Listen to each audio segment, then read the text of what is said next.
안녕하세요. 저는 20살 대학생이 된 딸아이 하나, 그리고 1년 후 입시를 앞둔 아들 하나를 키우는 두 아이 엄마입니다. 맞벌이 하는 분들이라면 잘 아시겠죠? 이 삶이 얼마나 바쁘고 정신머리 없이 돌아가는지에 대해 말이죠. 결혼을 하고 남편 혼자 벌어오는 외벌이가 충분치 않아 의무적으로라도 맞벌이를 해야만 했습니다. 힘들어도 할 만은 했었어요. 집에 와서라도 돌봐야 할 사람이 따로 있는 게 아니었기에 해야 할 일이라는 게 없었거든요. 하지만 아이를 낳고 나서부터는 얘기가 180도 달라졌습니다. 아이를 낳았다는 이유만으로도 체력이 받쳐주질 않아 일을 하며 여러 번 정신줄을 놓을 뻔했었죠. 그것도 모자라 집에 오니 돌봐야 할 아이가 있다는 생각에 일은 끝난 것 같지가 않고 삶이 계속해서 출근하는 듯한 기분이었습니다. 쉴 틈이 없이 시간이 흘러갔어요. 그래도 아이들이 주는 그 기쁨이 뭔지 힘든 것도 아이들 웃음 보면 까마득하게 잊혀지곤 했답니다. 그 맛으로 일을 했고 그 맛에 힘을 얻어 지금껏 버텨왔어요. 키워오면 아이들한테 잘해준 게 많이 없어 너무나 미안했지만 다니고 싶다는 학원을 아낌없이 보내줘가면서 제 나름의 뒷바라지를 했습니다. 얼마 전 첫아이가 입시를 끝마치고 대학생이 되었는데요. 어릴 때부터 공부를 잘해서 잘 이끌어줘야겠다 싶었고 배우고 싶다는 건 뭐든 하도록 금전적인 지원도 안 아꼈습니다. 제가 밖에서 일을 하느라고 하루 종일 집을 비우는데 그 정도는 꼭 해주고 싶었거든요. 아이도 자기 할 일을 잘해 대학도 좋은 곳으로 갔고요. 그냥 좋은 대학도 아니고 무려 S대에 들어갔답니다. 집안에 S대 출신이 없어 가족들 사이에서도 참 경사스러운 일이었고 저희 시어머니는 시골에 플랜카드를 붙이겠다며 진짜로 동네 입구에 플랜카드를 걸으셨을 정도로 온 가족들이 축복을 해줬어요. 아들도 누나가 기특하고 자랑스러운지 누나 옆에서 모르는 거 물어보면서 대학 입시 준비를 열심히 하고 있고요. 자식이 좋은 대학에 들어가고 나니 기분이 참 특별하더군요. 아이를 낳을 적의 기쁨, 아이가 처음 말을 하기 시작할 때의 기쁨들과는 결이 다른 기쁨이 느껴졌습니다. 그간의 맞벌이를 하며 아이를 잘 돌봐주지 못했던 게 많이 미안했고 다른 극성 엄마들처럼 뒤따라 가주지 못한 게 잘못인 것만 같이 느껴질 때도 있는데요. 그런 자잘한 죄책감들이 한 번에 씻겨 내려져가는 시원한 기분이 들었어요. 내 아이의 대학에 그간의 내 노력을 증명해주는 것만 같아 그렇게 고마울 수가 없었답니다. 그래서 아이가 대학에 입학하고 난 후 지금껏 저는 짧은 기간이었지만 정말로 살맛이 났어요. 아침에 출근하는 길은 내 아이 대학 등록금에 용돈 한 푼이라도 더 주기 위한 발걸음이라며 그렇게 가벼울 수가 없었고 퇴근하는 길은 아이한테 대학교에서 무슨 일이 있었는지 남자친구는 안 생겼는지 등등 사소한 수다를 떨어보기 위해서 그 어느 때보다 빨라졌답니다. 하지만 아이를 보기 위해 서두르는 저만큼이나 제 아이 옆을 맴돌던 거머리 같은 게 하나 있었어요. 예상치 못한 사람이어서 어떻게 소개를 시작해야 할지 모르겠는데요. 일단 그 거머리가 누구냐면 제 동서랍니다. 저보다는 한 살이 어리고 저희 도련님한테 저랑 비슷한 시기에 시집와서 저랑 거의 비슷한 기간 동안 결혼 생활을 하고 있는 동서 말이죠. 동서에 대해서라면 제가 참 할 말이 많습니다. 좋은 게 아니라 나쁜 쪽으로 말이죠. 동서는 저하고는 달리 지금껏 밖에서 일은 하지 않고 살며 아이를 키웠어요. 제가 참 부러워한 대목이었죠. 도련님이 대기업을 다니시는지라 벌어오는 수입도 괜찮았을 테고 그래서 동서는 외조보단 내조에 집중을 하며 아이들을 키웠습니다. 제가 둘째를 임신했을 때 동서가 첫째 아이를 임신했고요. 그래서 지금 저희 둘째랑 동선의 첫째 아이가 동갑이에요. 같이 1년 후 입시를 앞둔 수험생이랍니다. 서로 자주 왕래를 하며 지내지는 않았어요. 남편들끼리 친하지가 않아 모일 일이 별로 없었고 그렇다 보니 1년에 2번 추석이랑 설날 때에만 시댁에서 제사를 지내기 위해 만나곤 했습니다. 그리고 그때마다 저희가 나누는 대화의 주제는 자식들이었죠. 아무래도 비슷한 또래 아이들을 키우다 보니 서로 거리낌 없이 주고받을 수 있는 대화가 자식 얘기밖에 없었어요. 애들 학교가 어떤지, 주변 애들은 뭘 어떻게 배우면서 입시 준비를 하는지 뭐 그런 거 말입니다. 처음부터 입시 얘기를 주고받은 건 아니었어요. 저는 직장인이라 애들 입시에 대해서는 남들보다 훨씬 늦게 정보를 접하기도 했죠. 다만 동서는 애들이 어릴 적부터 영어 유치원을 보내고 사립초등학교로 보낸다고 교육에 열을 올렸습니다. 그때마다 동서한테 그런 얘기들을 접하고 얼마나 놀랬는지 몰라요. 저는 아무런 정보 하나 없이 첫째 아이를 보통의 유치원, 초등학교로 보냈는데 동서는 다른 루틴으로 아이의 진학을 계획하고 있다는 걸 알게 되었으니까요. 남들은 다 이렇게 아이 교육을 시키는 건가 싶어서 내심 불안하기도 했습니다. 저 혼자 몰래 핸드폰을 켜고 사립초등학교란 곳도 처음으로 검색을 해봤죠. 하지만 그리 오랜 시간 동안 동서의 말을 귀에 담진 않았어요. 학교에서 친구들과 지내며 행복해하는 내 아이의 웃음을 보니 잘 적응하고 있는 것 같아서 저도 기분이 좋았거든요. 그 나이에는 잘 놀고 친구랑 사이좋게 지내는 게 최고다 싶었습니다. 사교육을 더 시킬지 뭘 더 해야 할지 조급해서 걱정은 되었으나 첫째 아이를 다루며 조금씩 느긋함을 배워나갔어요. 아이가 알아서 공부도 열심히 하고 배우고 싶다는 건 배우고 싶다고 말을 해주니 아이의 말에 맞춰서 그 아이의 속도대로 뒷바라지를 해주길 택했답니다.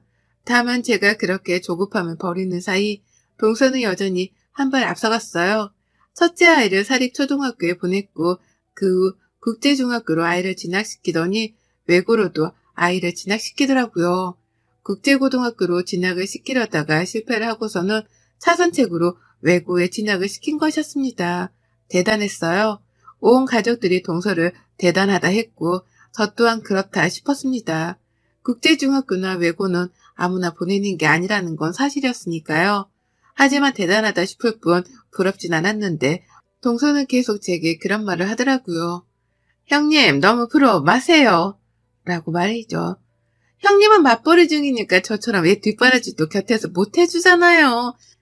요즘 애들 교육 수준은 엄마가 얼마나 뒷바라지를 해주느냐에서 결정이 된대요. 그러니까 너무 억울해 마세요. 라고 하면서 급기야 저한테는 억울해 말라는 말도 농담이라며 건넸어요. 분명 표정은 진담이었는데 말입니다. 혼란스러웠어요. 나는 내 속도대로, 내 아이 속도대로 아이를 키우고 있는데 이게 남들보다 뒤처지는 중이라는 걸 반증하는 것이었나 싶어 걱정이 컸죠. 바쁜 엄마 때문에 아이가 제대로 남들과 경쟁을 하지 못하고 있는가 싶어 미안함이 가장 컸습니다. 맞벌이하는 엄마들처럼 저 또한 아이한테는 미안함이 가장 크게 자리를 잡았어요. 동선을 끊임없이 모일 때마다 자식 자랑을 했고 아이가 국제중에서 상장 받은 거며 좋은 성적을 거둔 거며 여러 가지 자랑거리들을 제게 털어놨습니다. 제가 전혀 궁금하지 않았던 것들까지 말입니다. 그 당시 저희 딸아이가 고등학교에서 거의 전교 1등만을 하며 상위권 자리를 놓지 않고 있었고 옆에서 듣다 짜증이 났던지 저희 남편이 동서한테 나서서 이런 말을 한 적도 있었어요. 우리 딸은 지금 학교에서 전교 1등인데 우리 딸도 공부 잘하는데 라고 말이죠. 우리 딸 자랑도 좀 해보라면서 저한테 곁눈질을 주며 동서에게 이런 말을 했었죠. 그러자 동서는 잠시 쉼도 없이 대답했습니다. 그쵸. 용꼬리로 사는 것보다 닭대가리로 사는 게 낫죠. 라고요. 한마디로 내 자식은 닭들만 모여있는 곳에서 1등을 한 거고 자기 자식은 1등들만 모여있는 곳에서 하위권인 거니 같은 수준이 아니라는 것이었습니다. 표정도 어찌나 잘난 척을 못해 안달이던지 그 태도가 볼썽사나워서 더는 긴 얘기를 안 했어요. 더 말을 꺼내려는 남편도 제 손으로 뜯어 말렸고요. 자식 잘 키우는 맛에 사는 동서를 이길 수 없다고 생각했습니다. 그런데 이런 동서와의 관계가 좀 우스워졌습니다. 뭔가 사뭇 달라졌달까요? 저희 아이가 S대, 무려 S대에 들어가게 되면서 상황이 완전히 뒤바뀐 거예요. 사교육이라고는 얘가 다니고 싶다는 종합학원이라 단과 학원들 그리고 수능 몇 달 전에 배우겠다던 논술이 전부였습니다. 제가 할 수 있는 건 금전적 뒷바라지 뿐이었는지라 얘가 배우고 싶다는 건 다 해줬어요. 그러면서도 직장을 다녀야 했기 때문에 특별히 아이한테 더 신경을 써준 것이라고는 밥 먹이는 것 말고는 없었답니다. 그런데 얘가 S대에 들어가 버리더라고요. 집안은 난리가 났어요. 저는 펑펑 울었고 학교에서도 학교 입구에 아이 플랜카드가 걸렸으니 사진 찍어 두시라고 축하 연락이 왔고 남편은 친구며 가족들이며 너나 할 것 없이 자랑을 하느라 전화기를 내려놓질 않았답니다. 너무 즐겁고 행복했어요. 아이가 입학을 하고 대학생을 하기 시작한 올해는 제 인생 최고로 보기 좋게 행복한 나날들이었습니다. 그러나 이 순간까지도 동서는 거의 멘붕에 빠진 사람 같았었죠. 자기 아이가 최고로 잘난 줄 알았고 사립초에 엘리트 학교로만 진학을 시키고 있었는데 아무것도 하지 않던 저희 아이가 S대를 덜컥 들어갔다고 하니 계산 오류가 생긴 겁니다. 저희 아이 같은 아이가 S대에 들어가면 안 되는 거라고 생각이라도 했었던 듯이 정말? 정말요? 정말? 아니 왜요? 어떡해요? 라면서 몇 번이고 되물었어요. 축하한다 그 말 한마디는 끝까지 입 밖으로 꺼내질 않더라고요. 일반고에서 S대 보내는 게 자기 아이가 다니는 학교보다 쉽다는 말까지 하면서 내 아이의 실력과 노력을 자기 기준에 정당화시키려고도 했고요. 정말 우리 아이가 S대에 들어간 게 맞냐면서 학생증까지 요구를 하더라고요. 그러니 저희 남편은 가뜩이나 동서 말이 기분 나쁜데 한편으로는 신이 났는지 아이 학생증을 프린트까지 해서는 동서한테 건네줬었답니다. 이걸 보고서도 왜 시조카의 대학 입학을 못 믿냐고 핀잔을 주면서까지 말이죠. 아무튼 저는 그러는 동서가 너무 기분이 나빴지만 내 아이가 S대에 들어간 걸로 만족하고 감사하고자 했습니다. 그리고는 한동안 동서랑은 또 연락을 안 했어요. 지난번 추석 때에는 저희 둘째 아이가 코로나에 걸려버린 바람에 온 가족들이 전부 다 시댁에 불참을 했고 그로 인해서 올 초 설날 이후로는 쭉 동서를 만나지 못했답니다. 그러다 참 어이없게 동서를 맞닥뜨렸어요. 얼굴을 봐야 한다면 내년 설이나 볼 줄 알았던 동서를 말입니다. 큰아이가 대학 생활이 바쁜지 가끔씩 집을 늦게 들어왔어요.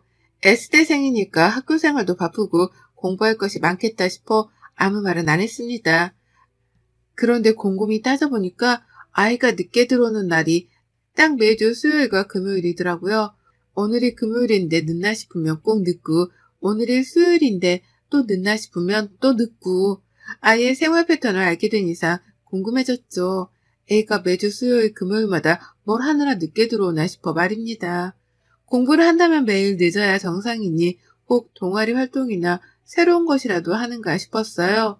그래서 별 생각 없이 물었습니다. 뭘 하는 중이냐고 말이죠. 그런 애가 뜨끔해 하더라고요. 제가 못 물어볼 걸 물어봤다는 듯 아니면 뭘 알고 있는지에 대해서 확인이라도 하겠다는 듯 왜? 뭐 알아? 라고 되물었어요. 그리고 전 거기서 확신을 했죠. 내 아이가 나한테 지금 뭘 숨기고 있다는 거 말입니다.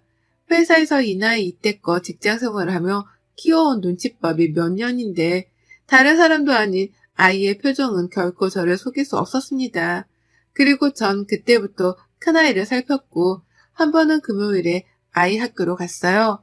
야근을 했는데 집에 가는 길에 아이랑 같이 집에 들어가도 되겠다 싶어서 전화를 한 겁니다. 가는 길에 학교를 들렸다가 만나서 가겠다고요.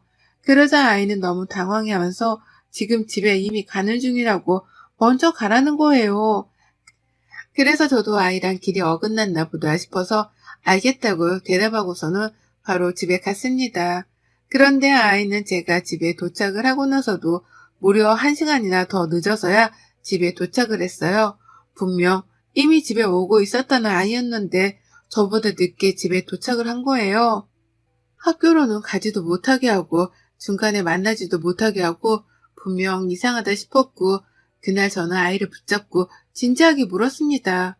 학교에서 무슨 알바라도 하는 거냐고 알바를 하면 한다고 말을 해도 된다며 요즘 같은 세상에 흉한 일이 많으니 스케줄이 있으면 부모님께 말이라도 해서 걱정을 덜 하게 해달라고 말이죠. 그러자 아이가 그제서야 털어놓더라고요. 아주 어렵사리 그리고 부끄럽다는 듯 말입니다. 엄마, 나 사실 과외하고 있어. 라고요. 내 아이가 과외를 하다니 알바를 한다는 소리잖아요. 너무 기특하더라고요. 스스로 돈을 벌고 있다는 사실이 말입니다. 그래서 남편이랑 저는 어디서 어떻게 그런 일을 시작했냐며 너무 기특하다고 칭찬을 막 해줬습니다. 얼마를 받고 일을 하냐며 농담 반으로 물어보기도 했죠. 그런데 아이는 대답을 머뭇거렸고 말을 하기 싫다는 듯한 표정도 취하길래 그때부터 불안했어요. 그리고 그때 보다 못했는지 저희 둘째 아이가 나서서는 대신 대답을 하더라고요. 누나 뭘 숨겨? 말할 건 말해야지. 엄마, 누나 지금 수인이 과외 시켜주고 있어. 숙모가 해달라고 해서 하고 있는데 돈은 한 푼도 안 받는데. 라고요. 청천벽력과도 같았어요. 다른 사람도 아니고 동서랑 얽혔다는 것도 화가 나 죽겠는데 동서네 아이 과외를 시켜주고 있다니요. 그것도 에스테식이나 다니고 있는 내 아이가 과외를 시켜주는데 과외비 한 푼도 안 받는다니 이게 뭔 말도 안 되는 소리냐면서 남편이랑 제가 들고 일어났습니다. 평소에 살가웠던 동서라면 제가 이렇게까지 화를 내진 않았을 거예요. 그런데 앞서 제가 설명을 했듯이 동서는 저희 아이가 에스테 입학을 했을 때에도 축하 말보다는 진짜냐고 의심부터 했던 사람이었습니다. 평소에도 자기 자식이 특별하다며 자랑질을 그렇게 늘어났었고 저희 애들은 보통이라며 비교하는 발언도 서슴찮던 인간이었어요. 그런 여자가 내 아이를 자기 자식의 과외선생으로 불러들인 것만으로도 놀라워 죽겠는데 저희 부부한테는 끝까지 비밀로 했던 사실이 충격이었죠. 그도 모자라 소중한 내 자식 시간을 뺏어가면서 과외비 한 푼을 안 줬다니. 우리 둘째 아이도 입시생이라서 큰아이의 도움이 필요하다면 필요한데 둘째 아이가 아닌 동선의 자식 과외를 시켜주고 있다는 걸 알게 되니 천불이 났습니다. 남편은 주저앉고 동서에게 연락을 했고 저는 그 사이 아들, 딸을 모두 앉혀놓고는 대화를 시도했죠. 저희 아들은 누나가 자기 공부를 도와주는 것만으로도 고마웠는데 갑자기 동서가 자기 딸 과외를 시켜달라고 불러내서는 자꾸 데려가려 하는 바람에 화가 났다더군요. 누나가 자기 공부만으로도 힘들어하는 게 보이길래 질문 하나 하는 것도 눈치를 보면서 하는 중이었는데 왜 숙모는 자기 딸 공짜 과외를 시켜달라며 내 누나를 채가는 거냐며 막 화를 냈습니다. 저희 아들 입장을 전 충분히 이해할 수 있었죠. 문제는 딸의 입장이었는데요. 저희 딸도 별반 다르진 않더라고요. 나도 힘들어. 근데 숙모가 자꾸만 도와달라고 가족끼리 왜 못해주냐면서 나쁘다고 막 매달리니까 어쩔 수가 없더라고. 라고 하며 급기야 정신적으로 많이 힘들었단 말까지 털어놨습니다. 저희 딸 진짜 공부밖에 모르고 살던 애거든요. 정도 많아서 유치원 시절 친구들까지 지금껏 사이좋게 지내고 있고 주변 사람들한테 내 딸 못됐단 소리 한번 못 들어봤습니다. 제가 봐도 얘가 참 순진무구해서 저러고 공부만 하다가 나중에 사회를 어찌 나갈까 싶어 걱정이 된 적도 한두 번 있었을 정도였어요. 그런데 그런 제 딸을 저한테는 한마디 물어보지도 않고 불러내서는 공짜로 과외를 시켰다니 지 자식 시간만 소중하고 내 자식 시간은 전혀 배려를 안 해준 거잖아요. 이미 남편은 한쪽에서 동서랑 말싸움을 시작했어요. 일방적으로 욕을 날리고 있었죠. 애가 바쁜 신입생인데 차비 하나 챙겨줬어도 내가 이렇게까지 전화는 안 했을 거라며 어떻게 부모한테 아니 우리한테 한마디 상의도 없이 애를 불러다가 지 자식 과외를 시킬 생각을 하냐며 막 따졌습니다. 대학 입학했을 때 축하한단 말만 제대로 해줬어도 이렇게까지 화를 내지 않았을 거라면서 말이죠. 동서는 상황이 급박하다 싶었는지 수화기 너머로 막 사과를 했어요. 오해가 있다며 가서 직접 대화를 나눠보자면서 굳이 저희 집으로 오기까지 하겠다네요. 저희가 보기 싫다고 하는데도 말이죠. 그리고는 진짜로 저희 집에 찾아왔어요. 오지 말라고 보기 싫다고 하고서 전화를 끊었는데도 불구하고 이러다가 자기 자식한테 S대생이 과외를 공짜로 못 시켜주겠다 싶었는지 막 달려왔더라고요. 도련님이랑 같이 말이죠. 도련님은 영문도 모른 채 끌려왔다는 표정으로 옆에서 멀뚱거리며 어쩔 줄 모른 채 서 있었고 동서는 저를 보자마자 형님 라고 하면서 달려와 제 팔을 붙잡았어요. 거의 물은맛 안 꿇었지 자세는 꿇은 것 비슷하게 매달려 있었고 왜 이러냐며 손을 낚아채자 그제서야 동서는 진짜로 무릎을 꿇어버렸습니다. 놀래서 애들을 방으로 들여보내고 나니 동서는 막 하소연을 시작했어요. 형님, 내가 그간 내 자식 S대 하나 보내는 목적으로 사립초 보내고 국제중 보내며 돈지랄을 했는데 얘가 지아빠 닮아 머리가 나쁜지 도저히 가능성이 안 보여요. 내가 오죽했으면 이렇겠어요? 내가 진짜 오죽 S대를 보내고 싶었으면 라고 말이죠. 그간에는 그렇게 지 자식 잘났다 자랑질을 하더니만 이제 보니 그렇게 돈지랄을 떨며 좋은 학교에 보냈어도 얘 머리가 그리 좋지 못했나 보더라고요. 하지만 제 생각은 변함이 없었습니다. 그러면 적어도 저한테 비밀로 하지 말거나 남편 말대로 애한테 집에 갈 차비라도 줘야 했던 게 아닌가 싶었으니까요. 돈이 없는 사람도 아니고 그간 그렇게 애 사교육에는 돈을 썼으면서 왜 내 딸한테는 차비조차 주지 않은 채 공짜로 과일을 받았냐고 따져 물었습니다. 내 딸이 그렇게 우스웠냐고 당연했냐고 말이죠. 그러자 동서는 뭐라는 줄 아세요? 참나, 돈이 없다네요. 남편이 돈을 벌어와봤자 대기업에서 받는 월급이 전부인데 그간의 사립초 학비에 국제중 학비 그걸로도 모자라 외고 학비까지 더해서 도무지 돈이 남아돌지 않는다면서 막 하소연을 하다가 눈물까지 쏟는 겁니다. 이게 다 자신의 치맛바람 때문에 벌어진 일인데 어떻게 수습을 할 수가 없어서 하다 제 딸한테 공짜로 과일 좀 해달라고 도움을 요청한 거라고 말이죠. 그러니까 동서는 정말 과일비로 줄 돈이 없어서 제 딸한테 무상 과일을 요구했던 겁니다. 아유, 어쩌다 그 지경이 되었는지 저도 모르게 동서가 너무 한심스럽단 표정으로 바라봤어요. 그러자 동서는 자존심도 상하는데 방법이 없다 싶었는지 자포자기를 하고 눈물바람을 보였고요. 도련님은 그 옆에서 동서와 저희 부부가 주고받는 대화를 듣고서야 상황 파악이 된 건지 땅만 보면 어쩔 줄 몰라 하더라고요. 집 마누라가 쪽팔렸던 겁니다. 결국 저희 부부는 그날 그대로 눈물바람인 동서를 돌려보냈어요. 너무 늦기도 했고 아이들도 피곤해서 쉬어야 할 텐데 더 할 수 있는 게 없으니 날 밝을 때의 주말이라도 얘기를 하자고 말이죠. 그렇게 동서는 집으로 돌아갔고 남편이랑 저는 뭐 이런 일이 다 있냐며 기가 막혀 했습니다. 그런데 저희 큰딸이 나와서 말해주더라고요. 동서가 비록 돈은 안 주고 자기한테 과일을 해달라 매달리고 붙잡으며 피곤하게 하긴 했지만 집에서 밥도 차려주고 먹을 게 있으면 다 건네주면서 선생 대접은 제대로 해줬다고요. 애가 안쓰럽다며 숙모 걱정을 하는데 저도 참 복잡했습니다. 오죽 돈이 모자라고 오죽 아이를 좋은 대학에 보내고 싶었으면 저렇게까지 자존심을 구기고 우리 딸을 찾았을까 싶어 말이죠. 평소 같으면 자존심 세운다고 콧대만 세웠을 여자였거든요. 그 후 저희 부부는 많은 고민을 했습니다. 이대로 동서를 돈줄 내줄지 아님 윗사람들로서 우리가 가족을 챙겨야 할지에 대해 말입니다. 사이다스럽게 동서한테 쓴말을 날리고는 확 연을 끊고 사는 방법도 있겠으나 저희 부부는 그렇게까지 하고 싶지 않았어요.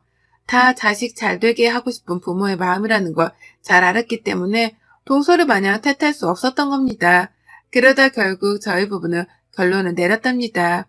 정확히는 큰딸, 작은아들과 다 같이 결론을 내렸어요. 그건 바로 동선의 아이 과일을 시켜주는 것이었답니다. 큰아이가 자기 동생 과일을 봐주는 동안 동선의 아이가 저희 집으로 직접 찾아와서는 겸사겸사 같이 공부 과일을 받고는 집으로 돌아가는 것이었죠.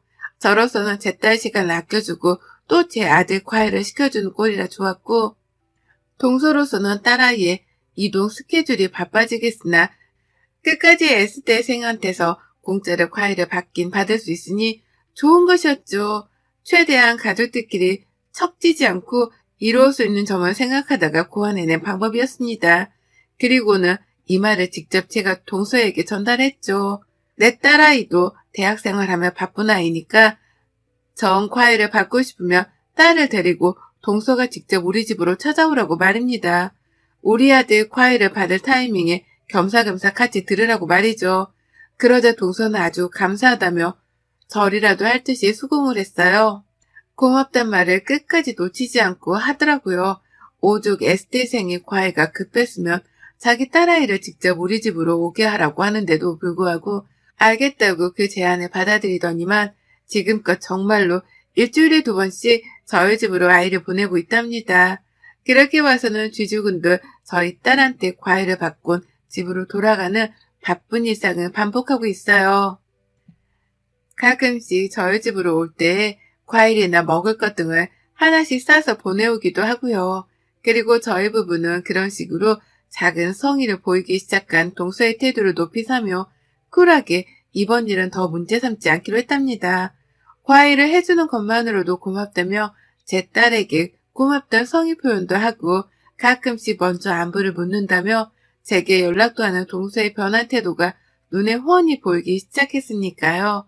그렇게 저희는 같이 공생하는 방법을 택했고, 저희 딸아이는 좀 더 편안한 환경에서 동생이랑 사촌동생 과외를 해주며 여가 과외 활동을 하고 있어요. 전 이번 일을 겪으면서 하나 깨달은 게 있습니다. 사람이 늘상 익은 벼처럼 겸손해야 한다는 걸 말입니다. 자랑하고 내세워봤자 좋을 거 하나 없고 좋은 일이 있어도 겸손할 줄 알며 이치에 맞게 살자고 말이죠. 아마 동서도 그걸 뼈저리게 깨우쳤을 거라 생각해요. 저는 이제 동서한테 자식 자랑 쓸데없이 듣지 않을 생각하니 벌써부터 귓속까지 다 시원합니다. 여러분의 생각은 댓글로 남겨주세요. 오늘도 시청해주셔서 정말 감사합니다.